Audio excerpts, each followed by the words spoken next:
चलो बच्चों, तो आज हम लोग ओसी में चैप्टर नंबर 6 शुरू करते हैं, जो चैप्टर का नाम है डायरेक्टिंग। देखो, हमारे मैनेजमेंट का ये नेक्स्ट फंक्शन, हमने मैनेजमेंट में आगे के फंक्शंस देखे थे, प्लानिंग, ऑर्गेनाइजिंग, स्टाफिंग, इन सब के बारे में हमने समझा था। कोई भी बिजनेस का मैनेजमेंट करना हो तो सबसे पहले प्लानिंग करना ज़रूरी है, जो हमने आगे के चैप्टर में समझा था ना। जब प्रॉपर प्लानिंग हो जाए तो उसके बाद ऑर्गेनाइजिंग करना पड़ता है कि कौन सा पर्सन कहाँ काम करेगा, कैसे काम करेगा, क्या काम करेगा। ये ऑर्गेनाइजिंग में जो है वो डिसाइड होता है। जब ऑर्गेनाइजिंग भी हो जाए तो उसके बाद किया जाता है स्टाफिंग। फिर लोगों को सिलेक्ट किया जाता है, फिर उन्हें ट्रेनिंग और उनके डेवलपमेंट के लिए काम किया जाता है। ठीक है ना, स्टाफिंग की जाती है कि हाँ भाई, अब सभी पर्सन को सिलेक्ट कर लिया और ये पर्सन अब यहाँ यहाँ ये काम करेगा। और स्टाफिंग के बाद मैनेजमेंट में करना पड़ता है वो है डायरेक्टिंग। डायरेक्टिंग का सिंपल मीनिंग ये कहते हैं कि भाई, जो हमने स्टाफ तो कलेक्ट कर लिया, सब लोगों को काम तो सौंप दिया, लेकिन वो लोग काम बरोबर कर रहे हैं या नहीं कर रहे, ये कंटिन्यूसली चेक करते रहना, तो इसे डायरेक्टिंग कहते हैं। ठीक है ना, कहते हैं कि भले मैनेजमेंट में जो है वो डिसीजन भले ही बाकी सब मेथड से लिया जाता हो, प्लानिंग में, ऑर्गेनाइजिंग, स्टाफिंग, इन सब में डिसीजन लिया जाता है, लेकिन उसका प्रॉपर इम्प्लीमेंशन अगर करना हो ना, तो वो इम्प्लीमेंशन डायरेक्टिंग के हिसाब से ही होता है। डायरेक्टिंग का मेन काम यही है कि लोगों से काम करवाना, या लोग बरोबर काम कर रहे हैं या नहीं, उन्हें जो है वो कंटिन्यूसली चेक करते रहना, तो इसे ही जो है वो ये डायरेक्टिंग कहते हैं कि भाई सब बरोबर काम कर रहे हैं या नहीं। और अगर कोई काम नहीं कर रहा है तो उसे गाइडेंस देना, सिर्फ जो वो चिल्लाना और डांटना नहीं, लेकिन उसे सही गाइडेंस भी देना कि भाई अगर तुम ये काम नहीं कर रहे हो तो उसको इस तरह से करो। समझ आ रही है ना बात है? या डायरेक्टिंग को अगर प्रॉपरली समझना हो तो हम लोग उनकी डेफिनेशन के थ्रू समझें कि डायरेक्टिंग की डेफिनेशन क्या कहते हैं। तो सिंपल मीनिंग में direction means to guide the workers, make them aware of the work, supervise them and to maintain their enthusiasm for the work. तो देखो, डायरेक्टिंग मतलब स्टाफिंग के बाद का ये वर्क कहलाया ना, कि हमने स्टाफिंग तो कर ली, लोगों को कलेक्ट तो कर लिया, लोगों को काम सौंप दिया कि भाई तुम ये सब काम करना। और उसके बाद ये फिर डायरेक्शन आता है कि डायरेक्शन मतलब टू गाइड द वर्कर्स, कि उन वर्कर्स को प्रॉपर गाइडेंस देना कि भाई ये काम इस तरह से करो या ये वैसे काम करो। Make them aware of the work, कि उन्हें काम के लिए उनमें अवेयरनेस क्रिएट करना कि हाँ भाई, तुम्हें जो है वो ये काम करना ज़रूरी है, क्यों ज़रूरी है वो उन्हें अच्छी तरह से समझाना। सुपरवाइज करना उन्हें, और मेंटेन देयर एंथुसियाज्म, उनमें हमेशा जोश बनाए रखना कि वो लोग पूरे दिल से जो है वो काम कर सकें। हमने स्टाफिंग में एक पॉइंट समझा था कि manage your staff and staff will manage your business. ये एक पॉइंट समझा था ना, कि आप लोगों ने अगर आपका स्टाफ को संभाल लिया ना, तो आपका स्टाफ आपका पूरा बिजनेस संभाल लेगा। ये पॉइंट हमने जाना था। और स्टाफ को अगर प्रॉपरली संभालना हो ना, तो उसके लिए ये डायरेक्टिंग ही जरूरी है हमें। या तो फिर कुन्स एंड ओ डॉनल, जो मैनेजमेंट गुरु एक थे, तो उन्होंने ये डेफिनेशन दी है जो लिखी हुई है कि direction is the executive function of guiding and observing subordinates. कि डायरेक्शन वो फंक्शन कहलाता है कि जिसमें हमारे सबॉर्डिनेट्स, मतलब हमारे साथ काम करने वाले जो लोग हैं ना, उन्हें प्रॉपर गाइडिंग, मतलब प्रॉपर जो है वो उन्हें गाइडेंस देना और उन्हें ऑब्जर्व करते रहना कि वो बरोबर काम कर रहे हैं या नहीं, इसे डायरेक्शन कहते हैं। बरोबर। तो मतलब डायरेक्शन मतलब कि जो आपने ऑर्डर दिए हैं ना, जो उनको काम सौंपा है आपने, तो उस काम के लिए उन्हें सुपरवाइज करते रहना, चेक करते रहना कि वो काम बरोबर कर रहे हैं या नहीं। और आपने जो गोल्स नक्की किए हैं, आपने जो ऑब्जेक्टिव बनाए हैं कि भाई मेरे बिजनेस में इतना काम इतने समय में हो जाना चाहिए, तो उसके हिसाब से आपके सभी वर्कर काम कर रहे हैं या नहीं, वो कंटिन्यूसली चेक करते रहना, तो इसे ही डायरेक्टिंग कहते हैं। ठीक है। डायरेक्टिंग के बारे में और क्लियरली समझना हो तो उनके कैरेक्टरिस्टिक के थ्रू समझें कि डायरेक्टिंग किसे कहते हैं, वो उनके कैरेक्टरिस्टिक देखें। तो जैसे सबसे पहला आता है गोल ओरिएंटेड एक्टिविटी। ये बात बिल्कुल सही है कि भाई डायरेक्शन या डायरेक्टिंग जो भी कहो आप, वो गोल ओरिएंटेड एक्टिविटी है। कि जब कोई ना कोई गोल अगर आपके पास हो, कोई मकसद हो, तो उनके हिसाब से ही फिर डायरेक्शन किया जाता है ना। नहीं तो अगर आपके बिजनेस में कोई गोल ही ना हो, कोई ऑब्जेक्टिव, कोई मकसद ही अगर ना हो, तो डायरेक्शन की जरूर क्या है कि कोई नक्की ना हो कि भाई कितने टाइम में क्या काम करना है, किससे क्या काम करवाना है हमें, ऐसा कुछ अगर नक्की ना हो तो डायरेक्शन की ज़रूर है। फिर तो वर्कर्स को कह दिया जाएगा ना, करो भाई जो करना है आप लोगों को, तो उसमें डायरेक्शन की ज़रूरत ही नहीं पड़ेगी। तो इसका मतलब डायरेक्शन एक गोल ओरिएंटेड एक्टिविटी है कि जिसमें बिजनेस के जो भी प्री डिटर्मिनेंट गोल्स होते हैं ना, पहले ही जो नक्की किए गए लक्ष्य होते हैं, गोल्स होते हैं, उन्हें पूरा करने के लिए ही ये डायरेक्शन किया जाता है या तो डायरेक्टिंग की जाती है। Then function at every level of management, दूसरा कैरेक्टरिस्टिक आता है function at every level of management. कि डायरेक्शन जो है वो मैनेजमेंट की हर एक लेवल पे किया जाता है। हर एक लेवल मतलब कि भाई तीनों लेवल, पता है ना मैनेजमेंट की 3 level, top level, middle level और बॉटम लेवल। तो तीनों लेवल पर जो है वो ये डायरेक्शन किया जाता है। टॉप लेवल के जो टॉप लेवल पे जो डायरेक्शन की प्रोसेस होती है ना, वो बहुत कम होती है, क्योंकि वहाँ पर ज़्यादा सुपरविज़न की ज़रूर नहीं पड़ती। टॉप लेवल पे ज़्यादा सुपरविज़न की ज़रूरत थोड़ी पड़ती है, वो तो डिसीजन मेकर्स होते हैं ना, मेनली डिसीजन वही लेते हैं, तो वहाँ डायरेक्शन की कम ज़रूरत पड़ती है। ठीक है। लेकिन जो टॉप लेवल के जो भी पर्सन होते हैं, वो मिडल लेवल पे जो भी ऑफिसर्स काम करते हैं, उन ऑफिसर्स के ऊपर वो लोग डायरेक्शन करते हैं, मतलब उनके ऊपर सुपरवाइज करते हैं। जो टॉप लेवल के समझो जो मैनेजर्स हुए, तो वो मैनेजर्स मिडल लेवल पे आने वाले जो भी अलग अलग डिपार्टमेंट के ऑफिसर्स होंगे, उन ऑफिसर्स के ऊपर वो लोग सुपरविजन करते हैं। उन्हें वो चेक करते हैं कि भाई वो सब मिडल लेवल के ऑफिसर्स बरोबर काम कर रहे हैं या नहीं। उन्हें गाइडेंस देते हैं, उन्हें मोटिवेट करते हैं कि हाँ भाई तुम बरोबर काम करो। ठीक है। और जो मिडल लेवल पे काम करने वाले लोग होते हैं, वो लोअर लेवल पर जो है उन्हें मोटिवेट करते हैं या उन्हें जो है वो सुपरवाइज करते हैं, लोअर लेवल पे काम करने वाले लोगों को। मतलब मिडिल लेवल पे जो डिपार्टमेंट के ऑफिसर्स हुए, वो लोअर लेवल पे काम करने वाले जो दूसरे वर्कर्स हैं, उन्हें जो है वो कंटिन्यूसली सुपरवाइज करते रहते हैं कि भाई वो वर्कर्स बरोबर काम कर रहे हैं या नहीं कर रहे। मतलब इस तरह से ये डायरेक्शन या ये डायरेक्टिंग जो है वो हर लेवल पे चलता है। ठीक है ना। उसके बाद कंटिन्यूस प्रोसेस, कि ये डायरेक्टिंग वो कंटिन्यूस प्रोसेस है, सिर्फ वन टाइम प्रोसेस नहीं है कि भाई स्टार्टिंग में एक बार जो है वो सबको गाइडेंस दे दिया, सबको बोल दिया कि भाई चुपचाप बरोबर काम करना, तो सब फिर करते रहेंगे, कि उसके बाद हमें कभी भी ये डायरेक्शन की या सुपरविजन की जरूरत पड़ेगी ही नहीं। ऐसा थोड़ी है। उसे कंटिन्यूसली डायरेक्शन देता रहना पड़ेगा ना, कि कोई भी पर्सन कोई भी काम में अगर अटक रहा है, कोई भी उसे प्रॉब्लम आ रही है, तो उसे कंटिन्यूसली जो है वो हमें सपोर्ट देते रहना पड़ेगा। बरोबर ना। तो ये डायरेक्शन एक तरह की कंटिन्यूस प्रोसेस कहलाती है ना, कि इसमें जब तक आपका बिजनेस चलेगा ना, तब तक आपके लिए ये डायरेक्शन जरूरी है। क्योंकि जब तक बिजनेस चलेगा तब तक वो सब वर्कर्स काम करते रहेंगे, और जब तक वर्कर्स काम करते रहेंगे तब तक उनके ऊपर ध्यान देना जरूरी है। डायरेक्शन यही तो कहता है ना। उसके बाद ऑब्जर्वेशन ऑफ फंक्शंस, कि डायरेक्शन का मेन पर्पस, मेन मकसद यही है कि भाई एम्प्लॉयज को जो भी हमने काम सौंपा है ना, तो उसके हिसाब से काम कर रहे हैं या नहीं ये चेक करना।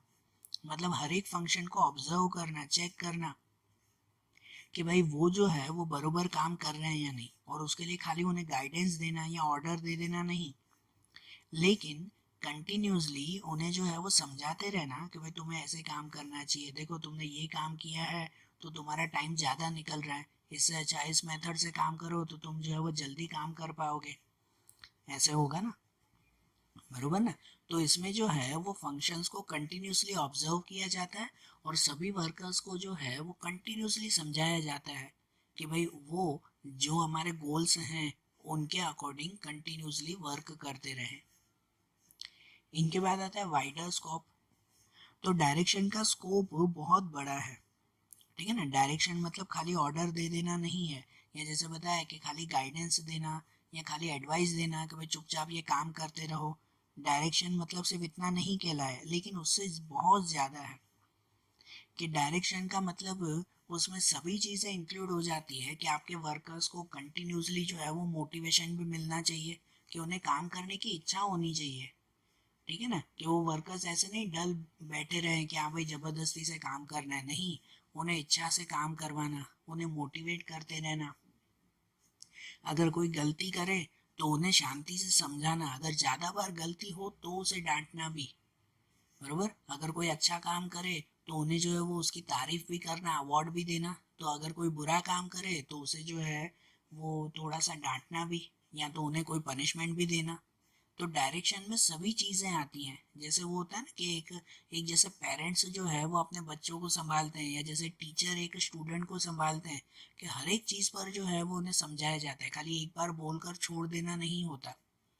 तो उसी तरह से ये डायरेक्टर जो होते हैं ना, डायरेक्शन करने वाले पर्सन मतलब डायरेक्टर, जो डायरेक्टर्स होते हैं वो वर्कर्स के लिए यही काम करते हैं एक टीचर की तरह, कि कंटिन्यूसली उन्हें सपोर्ट देते रहते हैं, सिर्फ एक बार में उन्हें गाइडेंस देकर छोड़ देना नहीं होता।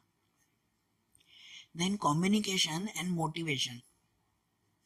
तो डायरेक्शन का मेन जो है वो समझो बेस अगर कहो ना, कि जिसके ऊपर डायरेक्शन टिकी होती है, तो वो कहलाता है इफेक्टिव कम्युनिकेशन।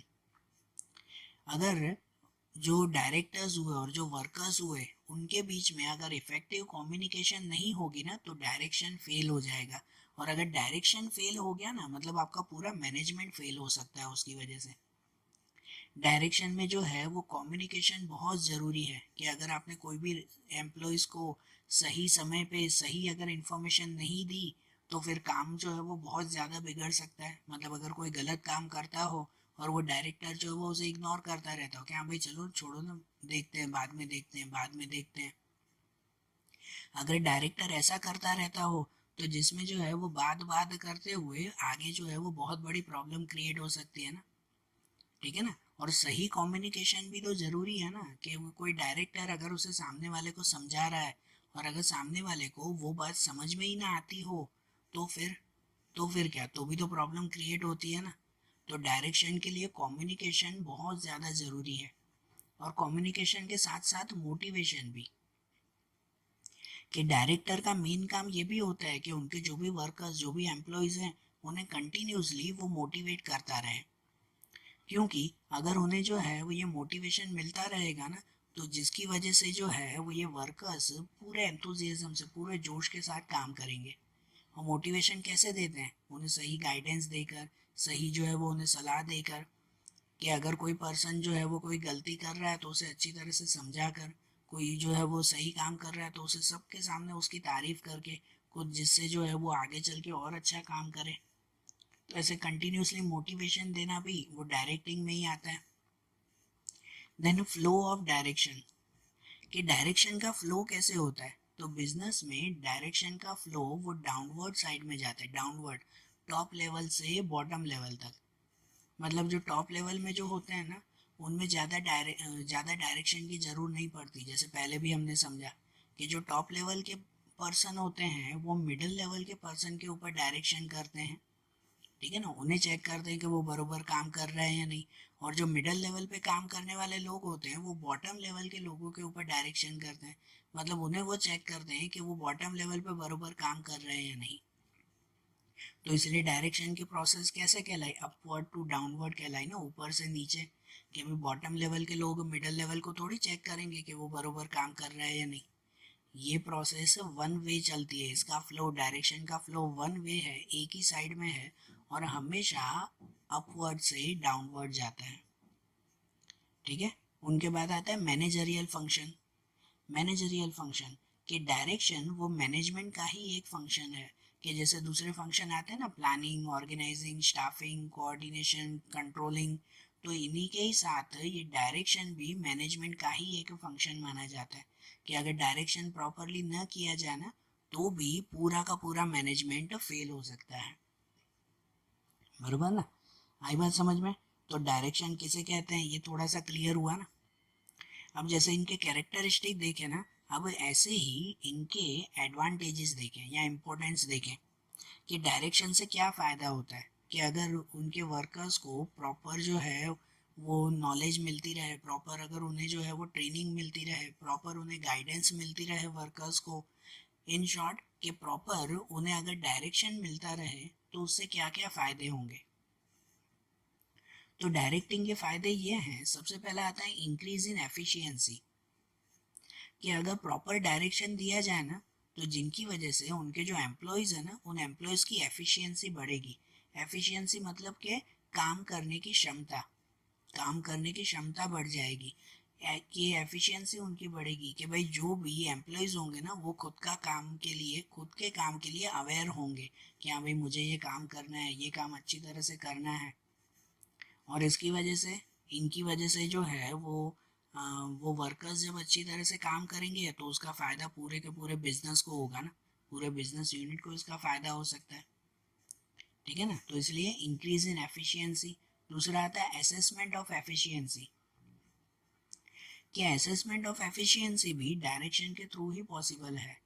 कि इसका मतलब क्या, असेसमेंट का मतलब क्या, कि भाई जो भी वर्कर जितने जिस हिसाब से काम कर रहे हैं ना, उसका इवैल्यूएशन करना। असेसमेंट मतलब इवैल्यूएशन करना, चेक करना कि कौन बेटर काम कर रहा है और कौन जो है वो ये खराब काम, वर्स्ट काम कर रहा है। ये भी डायरेक्शन से ही पता चलता है ना। एफिशिएंसी मतलब जैसे पता है ना, काम करने की क्षमता, और उसका असेसमेंट मतलब उसे उसकी चेकिंग करना कि कौन किस तरह से और कितनी अच्छी तरह से काम कर रहा है। ये भी तो डायरेक्शन से ही पता चलता है। मतलब अगर कोई बिजनेस में काम करने वाले 100 लोग हैं, तो डायरेक्शन करें ना तो ही पता चलता है कि उस 100 में से कितने सबसे अच्छे काम कर रहे हैं और कितने जो है वो ये बुरा काम कर रहे हैं। फिर उन्हीं में से ही फिर पता चलता है ना कि आगे किसको प्रमोशन देने लायक है, किसको आगे काम करवाने लायक है, या किसको काम से निकालने के लायक है।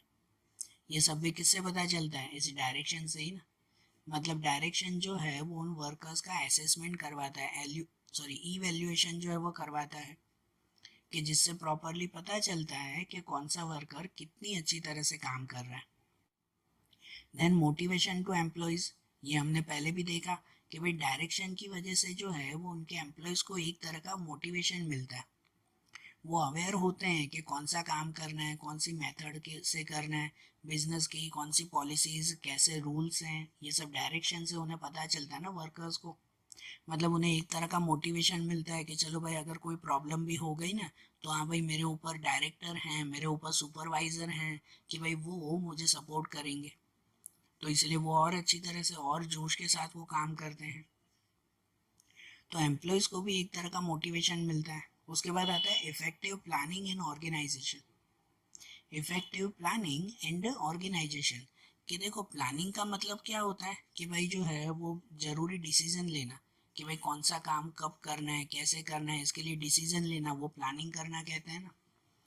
और ऑर्गेनाइजिंग मतलब कि उनके थ्रू जो है वो सबकी प्लेस डिसाइड करना, कि कौन कहाँ होगा, कैसे काम करेगा। तो अगर डायरेक्शन जो है वो प्रॉपर ना हो ना, डायरेक्टिंग अगर प्रॉपर ना हो ना, तो ये प्लानिंग और ऑर्गेनाइजिंग दोनों ही जो है वो फेल हो सकते हैं।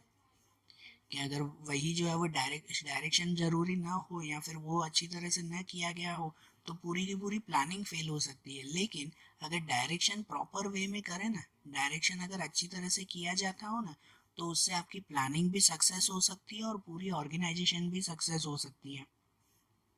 मतलब कि जो है वो आपका, समझो कि क्या कह सकते हैं कि बिजनेस का जो मैनेजमेंट है वो काफ़ी हद तक आपके डायरेक्शन के ऊपर डिपेंड होता है।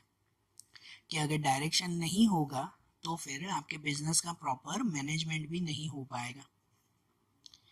ठीक है। इनके बाद आता है कोऑर्डिनेशन एंड कोऑपरेशन।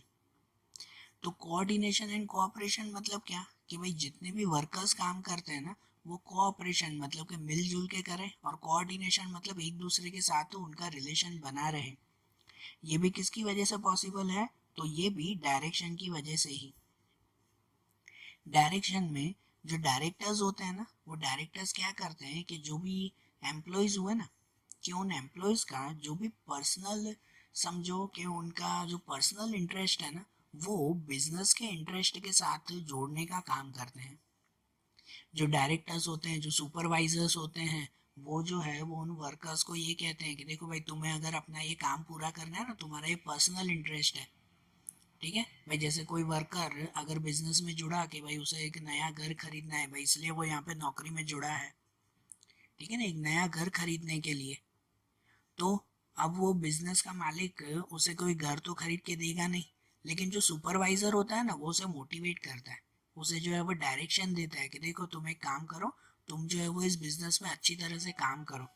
बिजनेस के जो गोल्स है ना, उस गोल्स को तुम पूरा करो कि भाई अगर हमारे बिजनेस को फायदा हुआ तो तुम्हें भी बोनस मिलेगा, तुम्हें भी फायदा होगा, और जिससे तुम जो है वो अपना घर खरीद सकते हो। मतलब उसका जो मकसद था ना, उसका जो पर्सनल इंटरेस्ट था, वो पूरे बिजनेस के इंटरेस्ट के साथ ज्वाइन करने का काम, कोऑर्डिनेट करने का काम वो सुपरवाइजर का है, या तो समझो डायरेक्टर का है। ठीक है ना। तो इनकी वजह से सभी वर्कर्स जो है वो मिलजुल कर वहाँ पर काम करते हैं, और उनके काम में एक तरह का कोऑर्डिनेशन बना रहता है कि हाँ भाई एक साथ काम करते हैं, कोई किसी के साथ झगड़ता नहीं है, काम हमेशा टाइम टू टाइम पूरा होता है। ये सब किसकी वजह से? तो इन डायरेक्शन की वजह से ही। फिर आता है फंक्शन ऑफ कंट्रोल, कि डायरेक्शन वो जो है वो कंट्रोलिंग का ही एक काम करता है। कहते हैं कि अगर प्रॉपर डायरेक्शन ही किया जाए ना तो फिर कंट्रोलिंग की जरूर नहीं पड़ती। हमारे मैनेजमेंट का पता है, जो भी हमने फंक्शंस देखे ना स्टार्टिंग से, पहले प्लानिंग देखा, फिर जो है वो ऑर्गेनाइजिंग, फिर स्टाफिंग, फिर ये डायरेक्टिंग, डायरेक्टिंग के बाद फंक्शन आता है, वो आता है कंट्रोलिंग। ठीक है ना, कंट्रोलिंग आता है। तो इसमें कहते हैं कि अगर प्रॉपर डायरेक्शन का वर्क किया जाए ना तो उसके बाद जो है वो ये कंट्रोल का जरूर पड़ता नहीं है। मतलब ये डायरेक्शन ही कंट्रोल का काम करता है, क्योंकि डायरेक्शन में क्या किया जाता है, तो सभी वर्कर्स के लिए चेक किया जाता है कि सभी वर्कर बरोबर काम कर रहे हैं या नहीं, कि कोई कुछ गलत काम तो नहीं कर रहा है। अगर कोई मिस्टेक करता हो तो उसकी मिस्टेक को पकड़ कर और उसे सुधारा जाता है, उसे सही किया जाता है।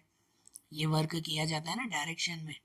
और कंट्रोलिंग में क्या, तो कंट्रोल में भी तो यही किया जाता है ना कि कोई कुछ गलत काम न करे। तो इसका मतलब अगर प्रॉपर डायरेक्शन किया जाए ना तो उसके बाद कंट्रोलिंग की जरूरत पड़ती नहीं है।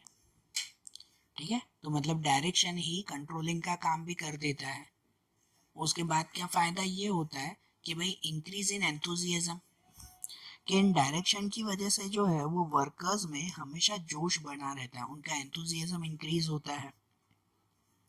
कि इन डायरेक्शन की वजह से जो वर्कर्स, जो एम्प्लॉयज काम करते हैं ना, उनके एटीट्यूड में चेंज आता है। क्योंकि कोई नया नया अगर कोई एम्प्लॉय आता हो तो उसे डर लगता है ना कि यार मैं बिजनेस में कैसे काम करूं, मेरे बॉस को अगर कुछ खराब लग जाए तो, या मुझसे कुछ गलती हो जाए तो वो डर डर के काम करता है। लेकिन फिर जो सुपरवाइजर उनके होते हैं, जो डायरेक्टर होते हैं, वो उसे समझाते हैं कि देखो भाई ऐसे काम करो, ये काम करना है, ये काम इस तरह से करना है।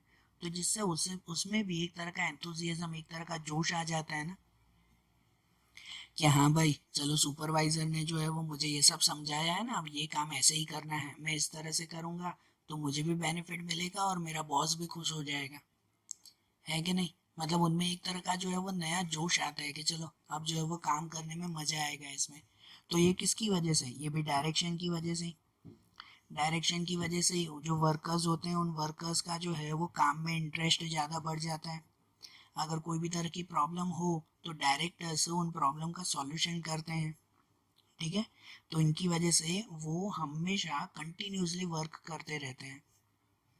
एंड फाइंडिंग आउट डेविएशन, तो डायरेक्शन से ये पता चलता है कि हमारे बिजनेस में डेविएशन कहाँ पर है। डेविएशन का मतलब कि प्रॉब्लम्स कहाँ पे है, नुकसान कहाँ पे हो रहा है। ठीक है ना, कि कोई भी तरह का अगर प्रॉब्लम होता हो तो ये किससे पता चलता है? डायरेक्शन के थ्रू ही।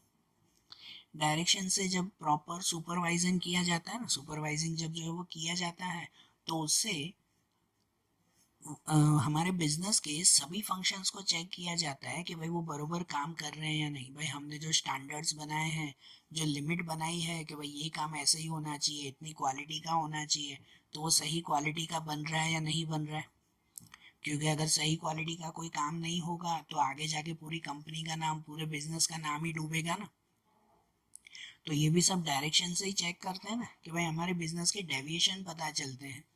ठीक है, कि भाई हमारे बिजनेस में मिस्टेक कहाँ कहाँ हो रही है, कि भाई बिजनेस जो है वो गए साल इतना प्रॉफिट कमा रहा था और इस साल जो है वो प्रॉफिट कम हो गया या लॉस में जा रहा है बिजनेस। तो क्यों जा रहा है, किस वजह से जा रहा है, तो ये पता चलता है, ये रीज़न मिलते हैं हमें डायरेक्शन से ही। तो डायरेक्शन से ही ये सब पता चलता है। और अगर पहले ही अगर कोई ये प्रॉब्लम होती हो बिजनेस में और हाथ में लग जाए, पहले ही ये प्रॉब्लम अगर पता चल जाए, तो जिससे फिर आगे चलकर उस प्रॉब्लम को पहले ही हम लोग सॉल्व कर दें ना, तो आगे चलकर जो है वो कभी कोई प्रॉब्लम नहीं होगी और बिजनेस स्मूथली चल पाएगा। तो इन शॉर्ट बिजनेस को स्मूथली चलाने के लिए, आराम से चलाने के लिए भी ये डायरेक्टिंग जरूरी है, डायरेक्शन जरूरी है। बरोबर, आ रही है बात समझ में? तो देखो आज जैसे हमने डायरेक्शन के बारे में ये बेसिक समझा ना, अब डायरेक्शन के जो दूसरे मेन स्टेप्स है ना, कि डायरेक्शन में क्या क्या वर्क होता है, वो अब हम लोग कल के वीडियोस में देखेंगे। Okay, thank you.